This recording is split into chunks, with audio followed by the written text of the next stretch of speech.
Well, hey everyone, welcome to episode 4 now of our Midweek Conversation, where we get to jump into so many of the amazing concepts and questions that you guys have sent us. We're already having a blast with this. We're only 4 weeks in, but it's been so much fun.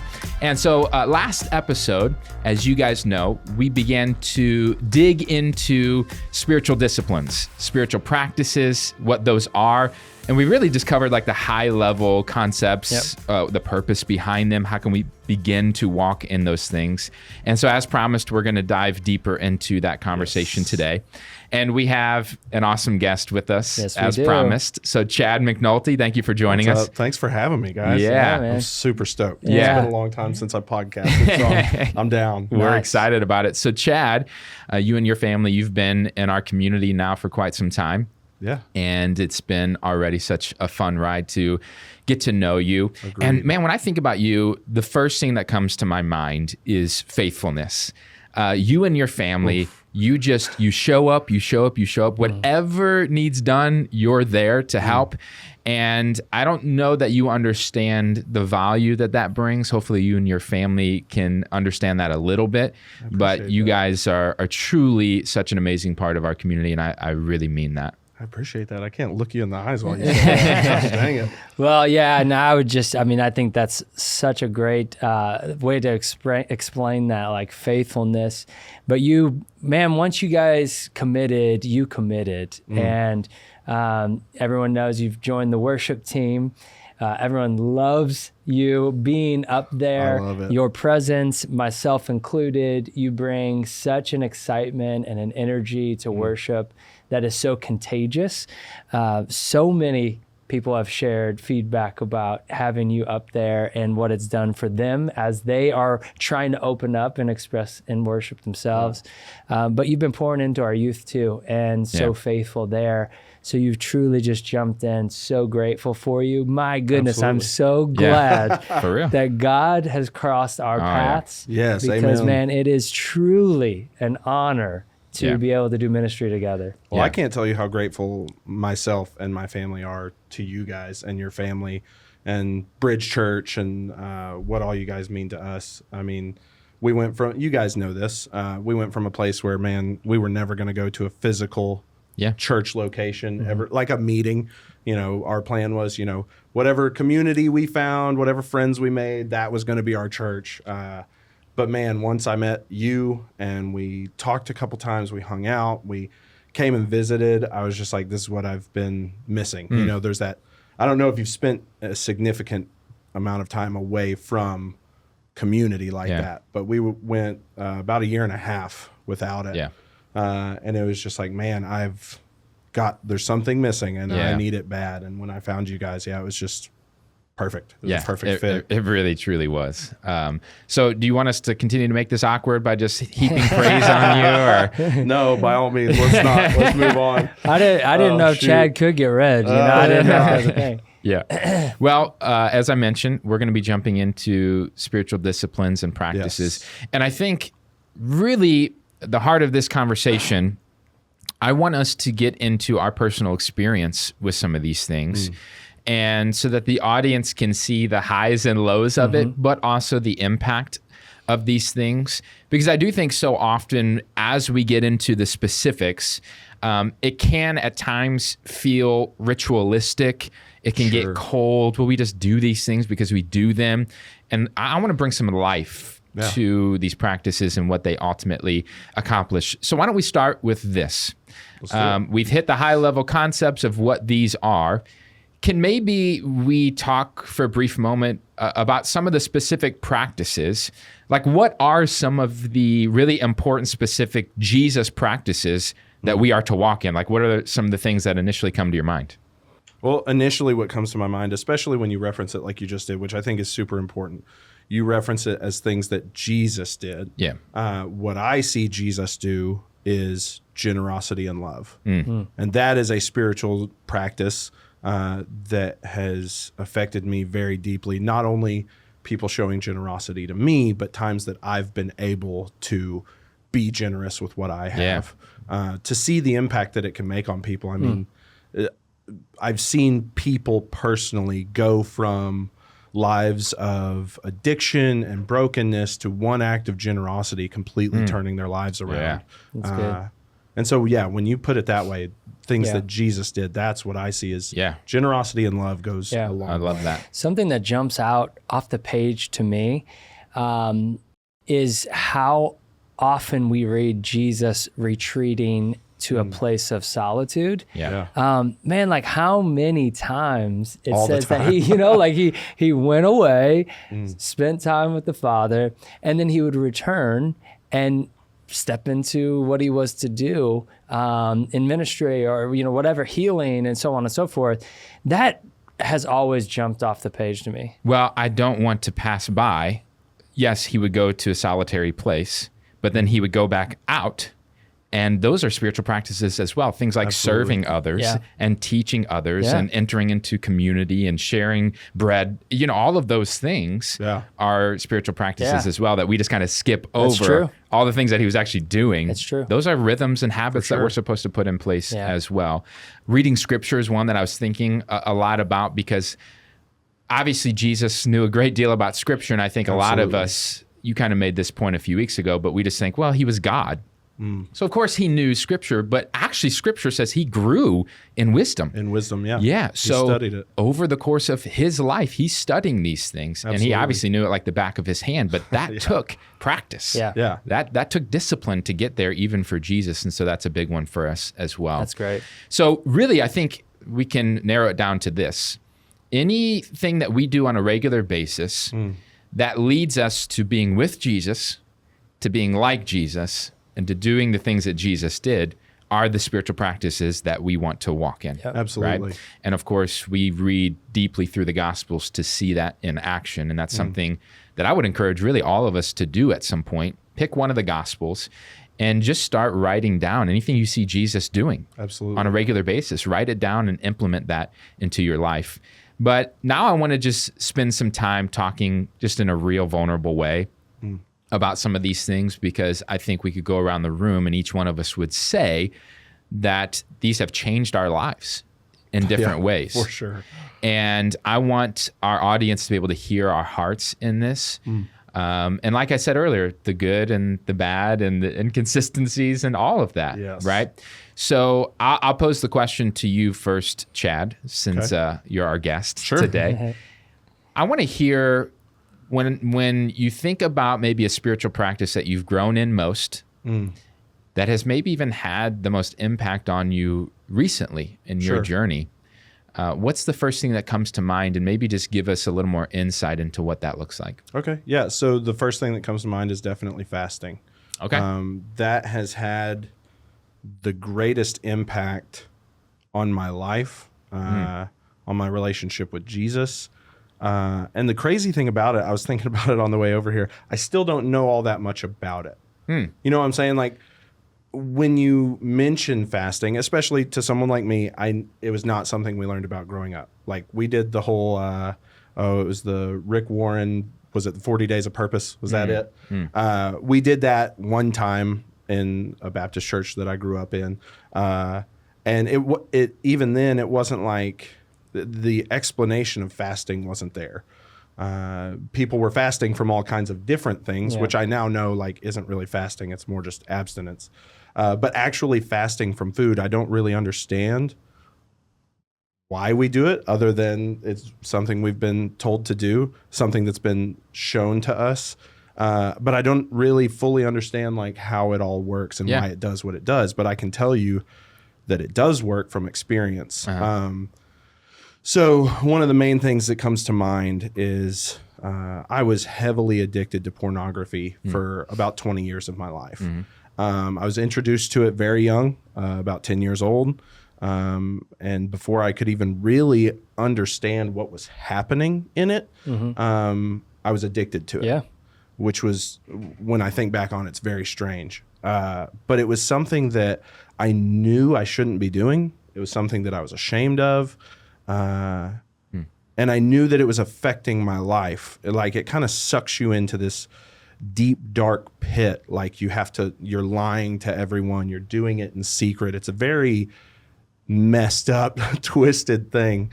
And it wasn't until much later in my life that I was introduced to the spiritual practices, spiritual disciplines, if that's what you want to call them. And it was introduced to me in the sense that all of these things that you practice in your flesh, feeding addiction, entertaining yourself, selfishness, all these different things, there is a spiritual practice that is the exact opposite of that thing. Right. And so when we stop feeding the flesh in that way, we actually physically starve it and we feed the spirit, it can counteract that thing. And so for me, I was physically addicted to a lot of things. I was addicted to pornography. I was addicted to food. I was addicted to being entertained. And when I began to fast, again, didn't fully understand it, still don't fully understand it.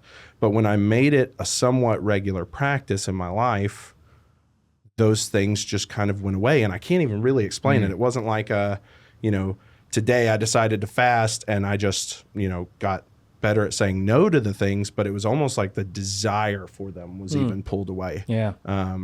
It was just something that kind of happened to me more than me doing something. Yeah. And so through fasting, actually giving up food, and I've always just done it for 24-hour periods. That's just always what I've thought you're supposed to do. Again, I don't know how it's actually supposed to work, but giving up food, just not eating, and replacing those moments when you're hungry with prayer, praying specifically for things. So I was praying specifically that God would rearrange my heart, that the sanctification process would continue, and these desires for these evil things would be replaced with a desire for God. Yeah.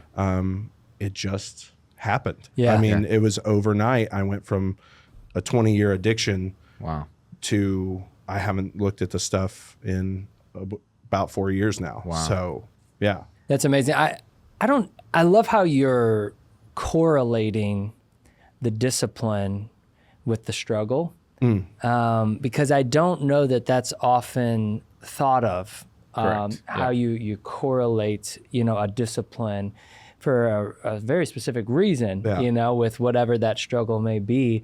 Yeah, I do want to continue down the path of being intentional about the practices we're walking in to help us in the areas that we're struggling in. Absolutely. Because you're right, with fasting, if you notice in your life you're struggling with self-control, fasting is the perfect practice to walk in. It is, to say, no, I'm in control of what I do. Absolutely. I have the discipline to say no to the things that I need to say no to. That's huge.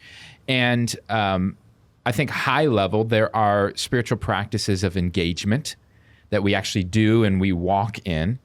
So things like reading scripture or prayer, these are things we do. Then there are spiritual practices of withdrawal, like fasting, where we take something away, or silence and solitude, where we pull away.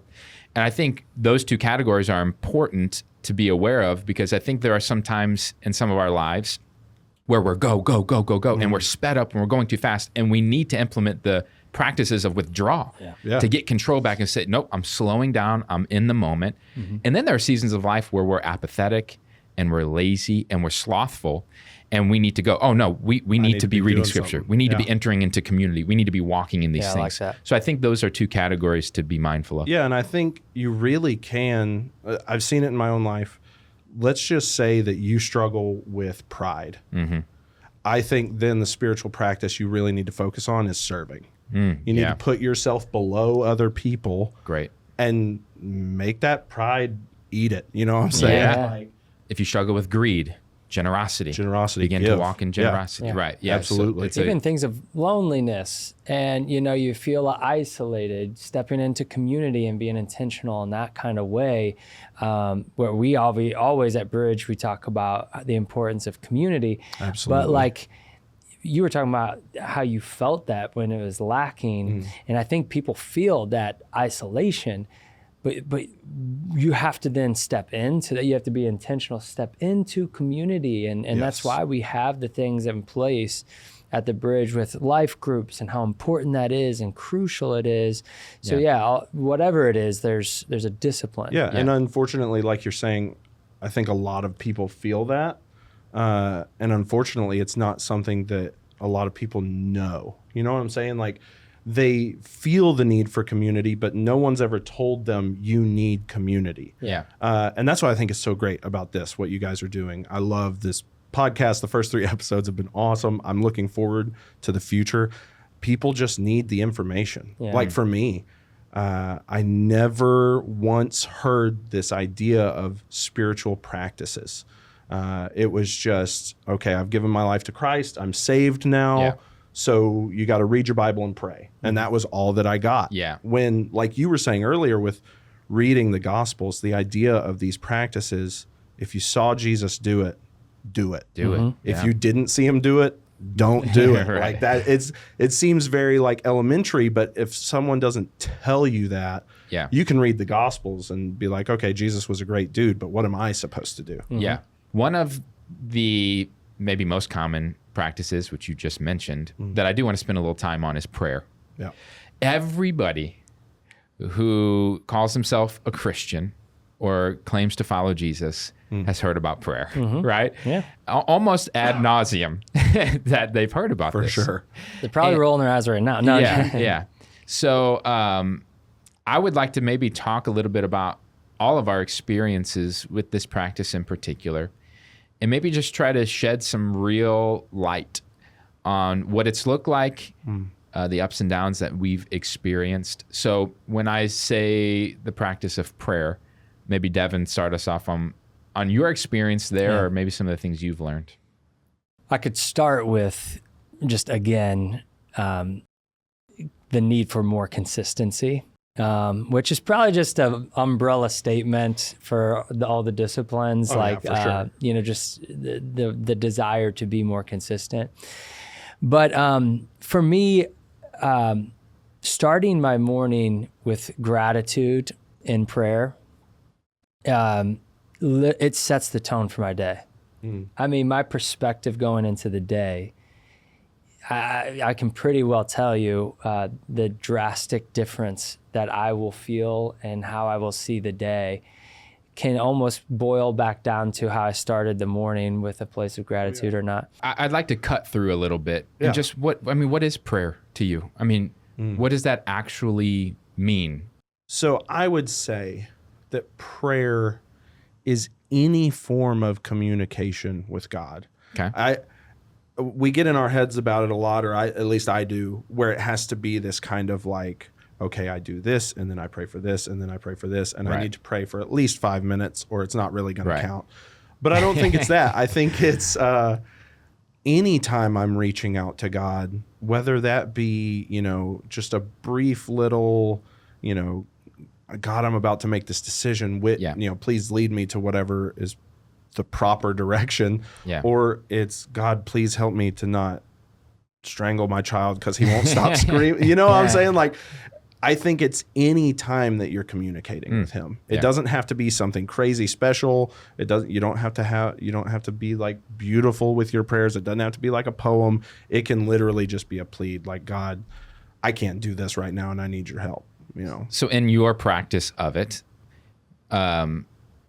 it sounds like regardless of what's going on in your day, whether you're alone and can really focus or whether you're in the middle of something that's chaotic potentially, absolutely, you enter into prayer. Would that be fair? I'm sure. Yeah, I'm sure that my coworkers think I'm probably nuts because there are times when it gets hectic and I just kind of have to.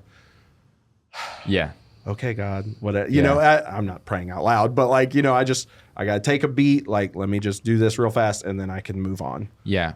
But I love that because it grounds you. Yeah. 100%. Right. It brings you back to the center of what is most valuable to you, which is God being with him in his presence and being transformed. I don't understand how people make it through a day without it. Personally, like, I don't know how I would make it through a day without knowing that I can go to the King of the universe with my problems. Yeah. Yeah. Or with your gratitude or whatever it might be, right? Just with your thoughts. That's one of the things for me that I've noticed most recently in my prayer time is if I am trying to spit off a bunch of things and, of course I have things that I'm praying for every day that I find to be valuable to me. Sure.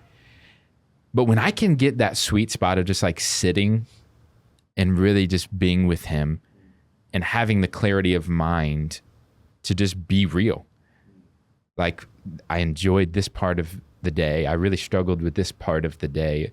You know, can you help me think differently about this situation, as opposed to, because I keep saying the word ritualistic, but I think prayer, maybe more than any other practice, can very easily become ritualistic. For sure. And I'm just starting to feel like I'm tapping into like real, genuine, vulnerable communication with God. Yeah. And when you begin to tap into that, it's like, okay, this is different. This isn't just, well, I have to do this, so let me check this off. This is like, no, I'm really engaging, like you said, with the creator of the universe. Yeah. And there's something special. I like that you call that out, because that's something I've been doing recently as well, is just talking about life, my day and what's going on. And Lord, what do you think about this? You know, and then I mentioned earlier briefly, but just like truly giving him space to respond.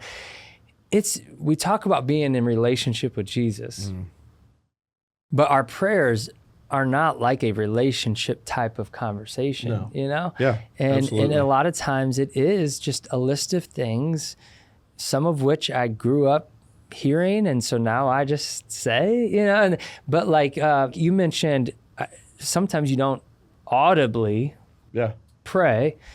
And I think about that throughout the day of, you know, there's times where we're in just a conversation with a friend or a family member or whoever, coworker.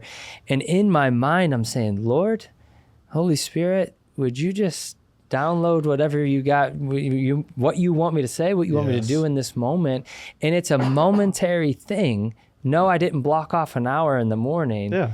But he desires that we're going to him in those moments too. Yeah. In fact, this is just, I think, a little practical application that has been so helpful for me recently, is my typical rhythm is when I get in the car, I pop in the AirPods, I turn on a podcast, and immediately like I'm into it. Yep. And just what I've started recently doing is I get in the car, and even just if it's 2-3 minutes, I go to reach for the AirPods and I'm like, nope, I'm just going to sit here and I just want to connect with you, God, in this moment. Before I do anything else, I just want to connect with you.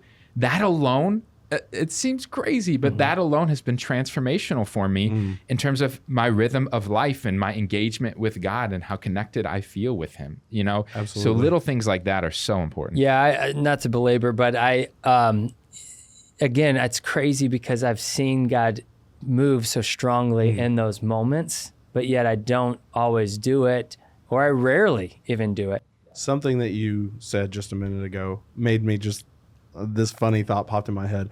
What if you talked to your wife, to your friends, like you prayed? Yeah.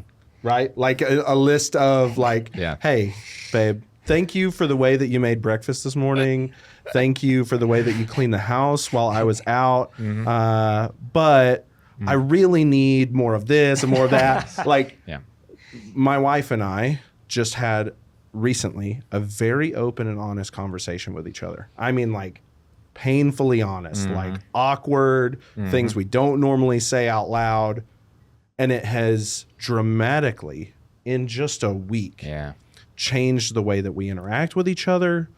I would say changed the way that we feel about each other. I mean, just insane from just being open and honest. And I think that's how we need to view our conversations with God. He already knows. So be as blatantly honest as possible. If you're mad about something, he's the king of the universe. He can handle you screaming or yelling or whatever you need to do at him and get it out. And I guarantee as you do that, you're going to come back down and he's going to reveal to you the reality of the situation and things are going to get better.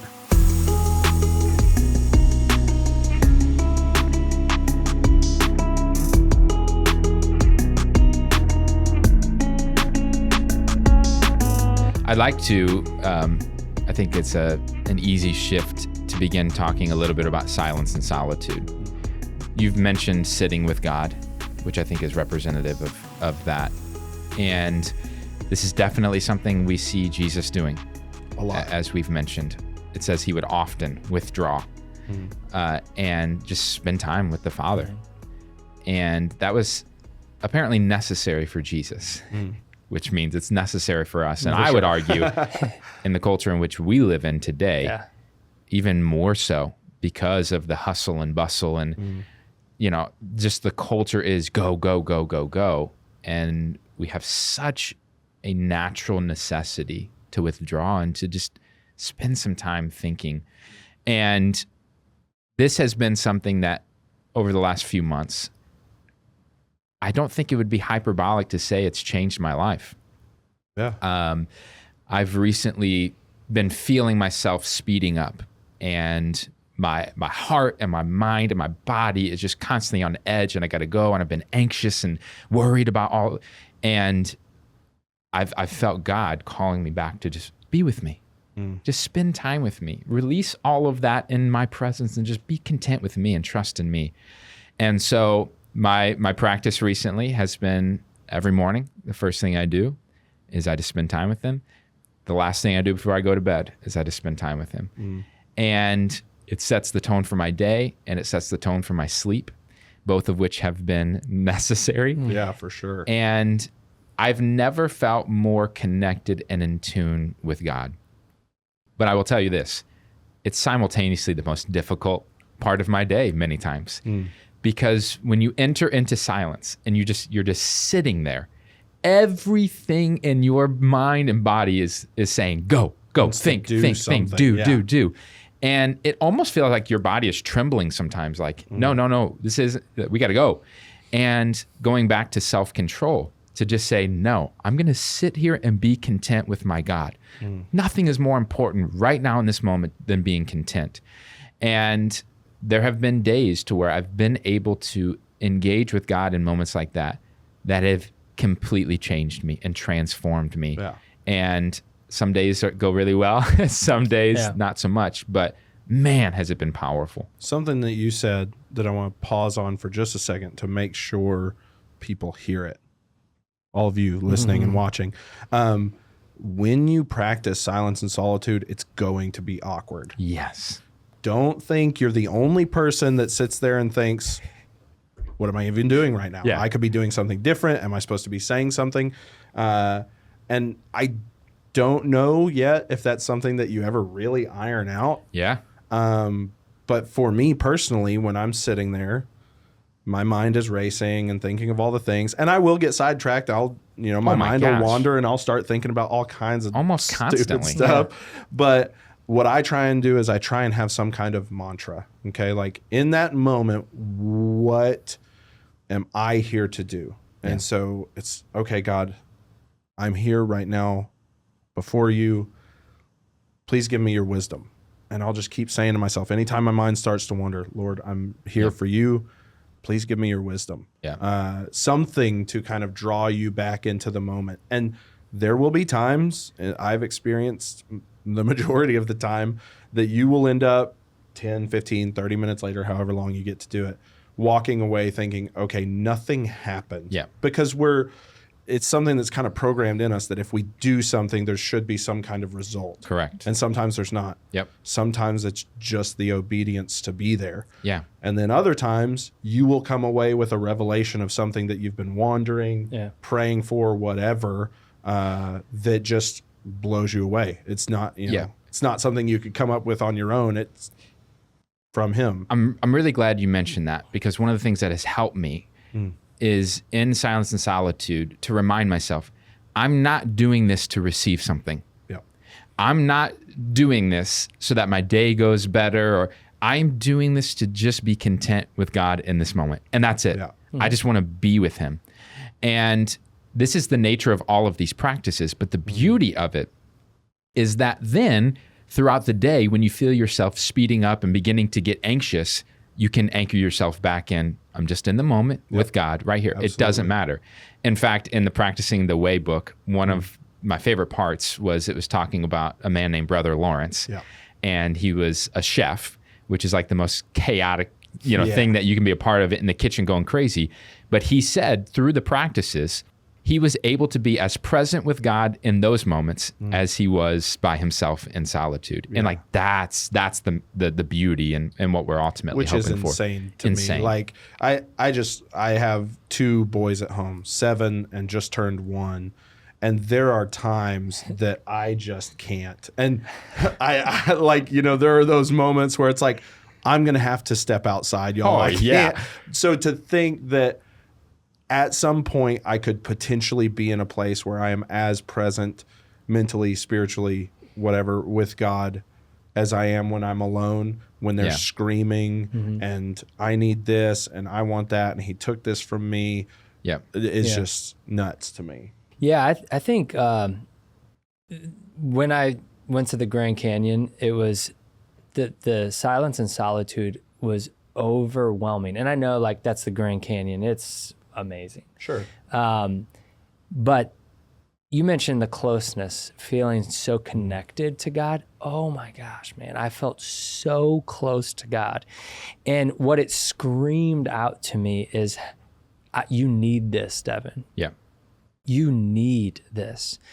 And I do think I alluded to this briefly earlier, but nature, there's something about nature for me that, you know, like if I just go on a walk in the neighborhood and I'm just spending time with him and I'm just observing his creation, there is a closeness that I feel very deeply with him. And so that's a practice that, you know, I'm wanting to be more consistent with. Of late, it's been in the steam room because I'm fighting this cold, but you know, nonetheless, it's like I feel that closeness with him. And I just think sometimes, you know, when we're trying to figure out how to get in a good practice and rhythm of it, is like, what is a place that you can look forward to going to step into a consistent rhythm?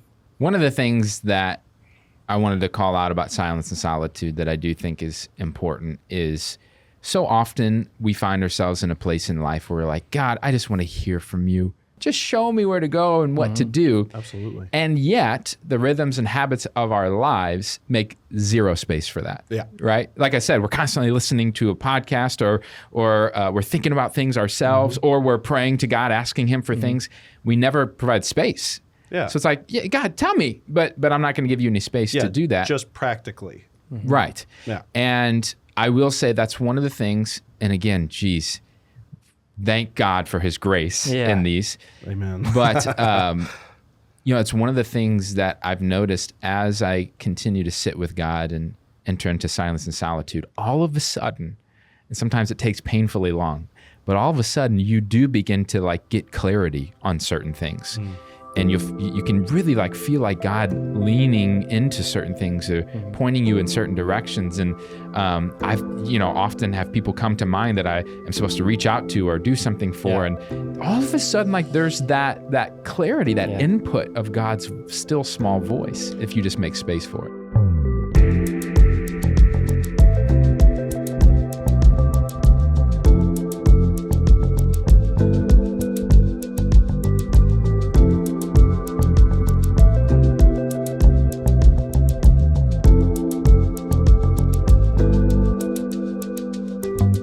I just heard a quote recently, and I don't personally believe in coincidence. I don't think that's what it is, but they said the more you pray, the more you'll begin to notice coincidence in your life. And I don't think that it's coincidence. Yeah. I think the more that you pray, the more that you give time to God, he's going to open up your eyes, open up your mind to see where he's moving around you.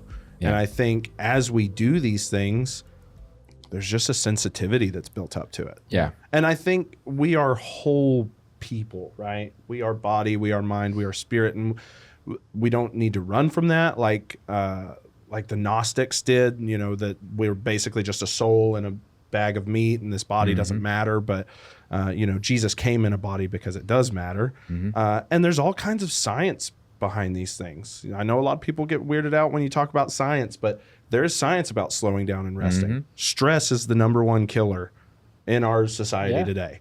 And there's a reason for that.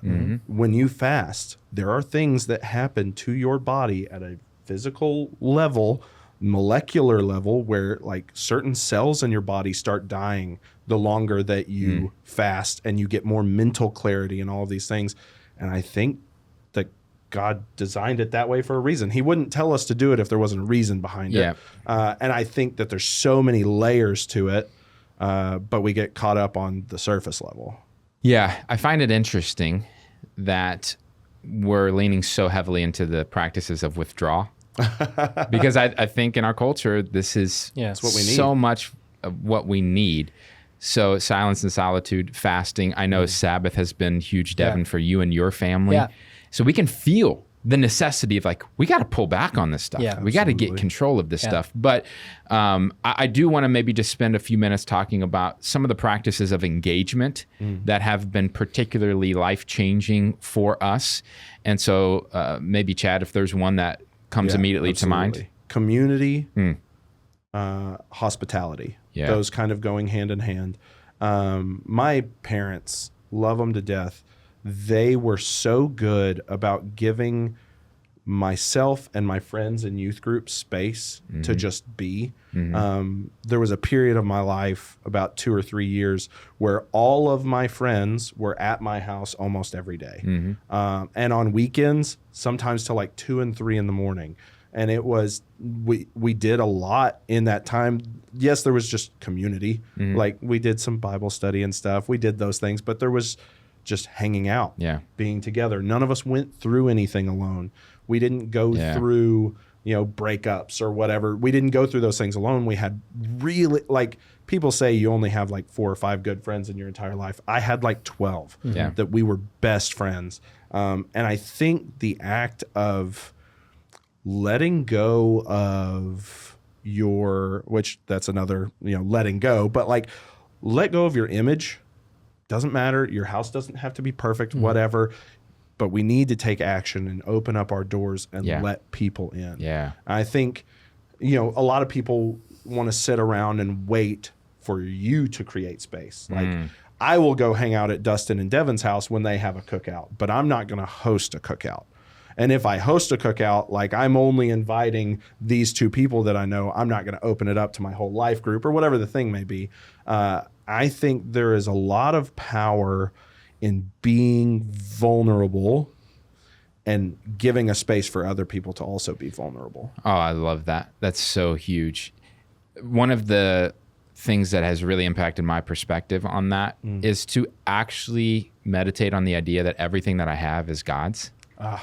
And he's just asked me to steward that. Yeah. If that's the case, what he's done is he's asked me to be hospitable and to be generous with those things, which means, my door should be open to people. And everything that I have, I should be open-handed with it. And sometimes that can feel overwhelming for people, depending on especially your personality type. But, naturally, I'm an introvert, and nothing gives me life quite like community. Having people over, breaking bread with one another, which, by the way, was maybe one of the most common spiritual practices for Jesus, eating meals with people. But man, when we give ourselves to that, I don't know, one of the things I often think about is when people leave my home and we've been meeting with Jesus at the center, there's a fulfillment there. Like I feel full, like overflowing with joy and peace. And that's how God has created us as human beings. Absolutely. I feel the same way. And in fact, it's like, you got to leave already? Yeah. Like, I don't leave. Yeah, like there's nothing better than a good friend, right? Oh, man. And so to have a lot of good friends. Yeah. Yeah. It's a beautiful thing. Yeah. Yeah. I was thinking about just service. This is something that I'm so grateful to be raised in the home that I was raised in, because it was in me, in us, before I even realized it was a thing. Yeah. It was just, we talk about being formed and shaped into his likeness. Like my parents led us in a way that's just what we do. That's who we are, and you don't even realize it. You just but that's the power of practices and disciplines, is that as you stick with it, all of a sudden it's just who you are, and you don't. It's not this intention. And it goes from intentionality of going out of your way to do it to then being muscle memory, and you just do it. Yeah. And let me call out when you say service, so serving others. Yeah. To be ultra clear, we're not talking about serving within the programs of the church. Right. You know, the connection crew or the worship team. That's great. Yeah. Get involved in that stuff. Certainly. We're talking about every moment of every day being in service to others. Yeah. So being on the lookout for the needs around us and then stepping in. I mean, Jesus said, I came to serve, not to be served. I mean, he's the savior of the world, the Son of God in the flesh. And he came to serve others. Yeah. We should be on the lookout constantly for how we can do that. Something that God has been opening my eyes to the past couple days is like the whole New Testament. The thing of it is humbling yourself, giving up yourself, laying down your life, taking up the cross, and loving people. Mm-hmm. Those are two huge themes through the New Testament. And all of these things are interconnected to that. Mm-hmm. Like if we really got a hold of giving up our life, humbling ourselves, I think it could be so transformative, not only in our own personal lives, but in the whole world around us. There's this quote from John Mark Comer, and I'm not going to nail it, but he says something to the effect of Jesus didn't lead by command and coercion, but he led by example and invitation. Yeah. So he did the things, he showed you how to do them, and then he said, hey, you can come on. If you come along and follow me and do these things, the things you're seeing in my life, you're going to see in your own life. I love that. And I think it's so huge. It gives a new definition to power, like what real strength and power is. Absolutely. I love that so much. I do want to go back to one thing that I think would be helpful for parents in particular. Devin, you mentioned we just grew up in a home that we served others. Yeah. So when we became adults, we didn't have to really think about it. That is the importance of intentionality as a parent. Yes. As we're talking about these practices and these rhythms, man, if you are able to teach your children to walk in these things at an early age, what they're really about and how to get into the rhythm. Now, trust me, guys, I've got a 6-year-old and 3-year-old. Yeah. So I'm not presenting this like, it's so easy. Sure. But if we can do that and be somewhat consistent with it, by the time they grow up, it's just naturally what they're going to walk in. Like, can you imagine the beauty of that? Yes. And I think all of us would say, we're so desperate for our kids to be able to have that life ahead of them. Yeah. So I appreciate that call out. And on that, it's something you need to be doing it.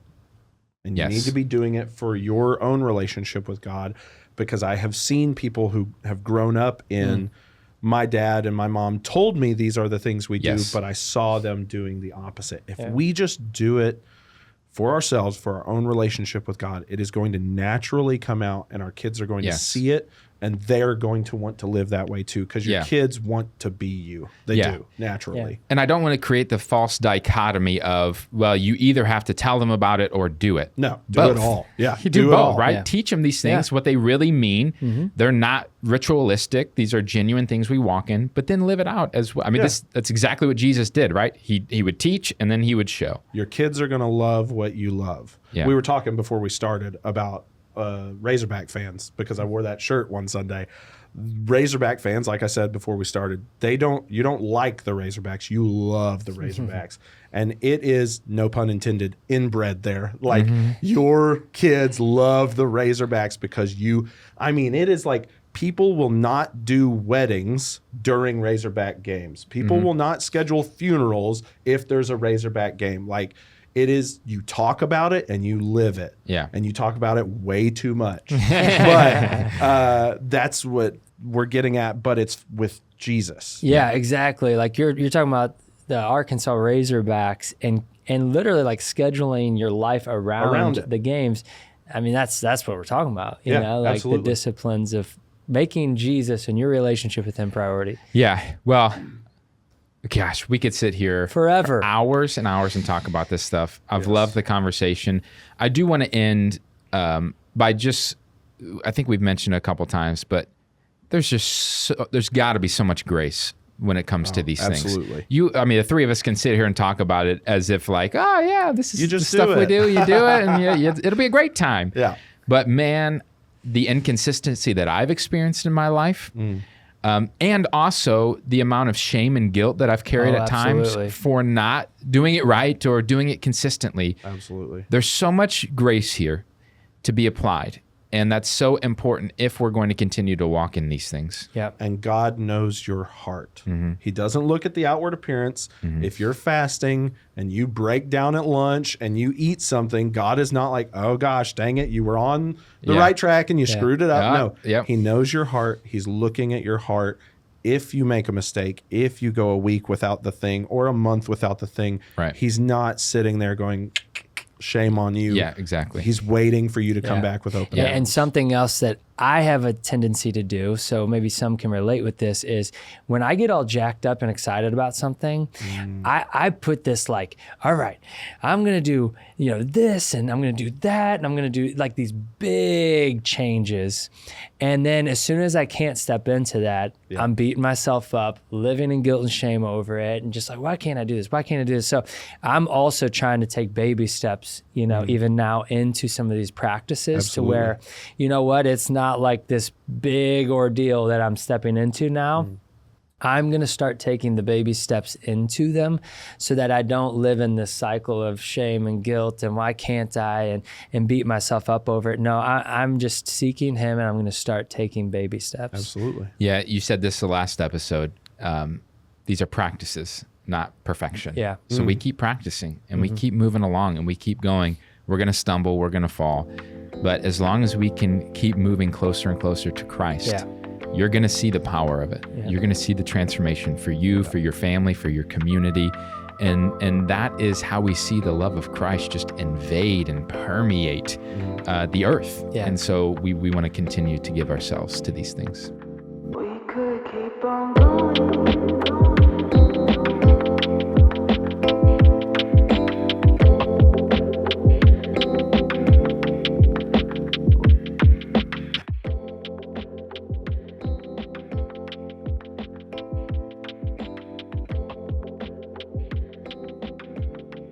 Draft time. It's draft time. It's draft time. And with Chad being with us, I thought it would be fitting to do music. Yes. Right? Let's go. On the worship team makes sense, right? Absolutely. So for today, our draft for today is your favorite artist or band. Okay. Favorite artist or band. We're going to do a snake draft. Okay. Our guest is going to get the honors of going first. Yeah. We'll swing it this way, and then Dustin will swing it back around on the snake. All right. Sounds good. Now, with all that being said, I want this to be real. All right. Being honest. I want this to be real. Okay. So that means there might be some secular stuff that falls in here. And so, disclaimer, like we're not saying that we recommend you to go and listen and just take it all in, whatever we say. Some of this stuff is just, like back when I was a teenager. Nostalgic, right? Yeah, right. Nostalgia's a real thing. So let's not get too serious about this. We're gonna have fun with it. It's the fun segment. It's the fun segment. All right. Yeah. So first pick, Number first one overall. Let's go. Okay, so I'm going to go based on I know the whole catalog. I sing all the songs. I know every word, and I still listen to this day. And it's going super homeschool Christian of me, but it's going to be Switchfoot. Oh, okay. John Foreman is a lyrical genius. Yeah. He writes a song every day, which is stupid to me as crazy. Someone who has written songs. Crazy. It is not that easy. They're the lyrical talent, the musical talent. To this day, if you play Meant to Live, I'm gonna get hype. I love that song. It'd be Switchfoot. I love That's it. good. I love some Switchfoot, and we just got to hear him recently at the Brandon Lake concert, so new single's good. Yeah. My first pick, I'm just going to get him off the board because it's probably not going to be a surprise to you or anyone else watching, but Elevation Worship, all right? I think they're the one that you guys could swipe from me, so I'm just taking them now. Elevation Worship, they continue and continue to put out awesome worship songs. Incredible, yeah. And no one's probably surprised because we do, about Yeah. 50% of what we do is them. So many amazing songs. Good. It's ridiculous. All right. My first pick is going to be Coldplay. Really enjoy Coldplay. Yeah. What I love about them, they've got the slow stuff that just hits you right in the heart. Sure. But then they've got the upbeat stuff that gets you going. Probably one of my favorite concerts I've ever been to. So much energy. And Chris Martin, that dude's cardio is on It's point. insane. That dude is running around the entire time. Yeah. Amazing concert, beautiful music. So they're number one for me. Number two, you already mentioned him, but Brandon Lake. Okay. I'm going with yeah. Brandon. He is on fire lately. You mentioned songwriting. That dude Yeah. is kicking out songs that are just amazing. Mm-hmm. And I think if I had to list off like my 3 favorite songs right now, I think they would all be Brandon Lake songs. He's killing it. Yeah. And have been to several of his concerts. Amazing, crazy, ridiculous talent. He's number 2. Okay. Strong. Both picks. Strong. All right. So my second one, I am going kind of deep on this one. So I'm going to go with Maxwell. All right. So Maxwell and his style, there's several others in that vein that I just, man, when that comes on, it's a mood. all the good feelings, man. vibe. Just, Yeah, it's that soft R&B, just laid back falsetto. Yeah, it's awesome. so good. So if you don't know, Now you know. now you know. All right. Okay. My second would be a classic. The Live Aid at Wembley. Incredible. It's going to be Queen. Wow. I mean, their whole catalog basically is hits. Freddie Mercury, one of the greatest frontmen of all time, which even though I'm not much of a frontman because I'm a giant, I love the charisma of a frontman. I just enjoy a good show. Everybody knows a Queen song, so I'll say Queen. Oh, and then we're snaking, so I gotta you do got another another one. Last pick. Oh shoot. Okay. Yeah. Pressure. I won't do an honorable mention, even though I want to. So it's going to be another super homeschool Christian kid, but I actually got a chance to play live with these guys, which was awesome. It's going to be a band called The Classic Crime. Okay. A lot of people probably haven't heard of them. It's another guy.